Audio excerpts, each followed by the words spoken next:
عشق وطنم ایران رای دادم. از اول انقلاب دادم تا آخرم، تا نفس دادم رای خواهم داد. پیام شما به آمریکا و کشورهای استکبار چیه؟ به دهن آمریکا الان من زدم که رای دادم دیگه. هر کس، هر جوان ایرانی که یک رای میده به ترچیش به آمریکا و اسرائیل که ما وطنمون رو دوست داریم رای میاندازیم. این ضد انقلاب همه دنیا الان ایران رو تحریم کردن به خاطر اینکه رای نیاندازن اینا.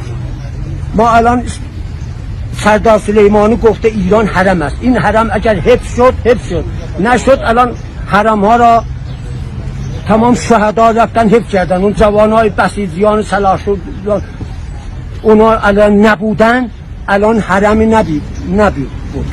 خب با توجه به شرایط اقتصادی کشور، مردم در این شرایط نشون دادن که پشت انقلاب و کشور هستن با رأی دادن. بله. پیام شما در مورد پیام من اینه که به آقای نماینده ها جلوی این جیرانی ها را بگیرن، طبقه پایین و به داد طبقه پایین هم برسن.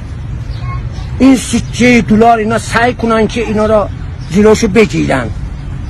متوجه شده؟ شب ای ملت ایران gece asude yatırsız şühedanın gözüdür. Şab asude mikabın be hatırı şehedaz. Aleme eşve satırsız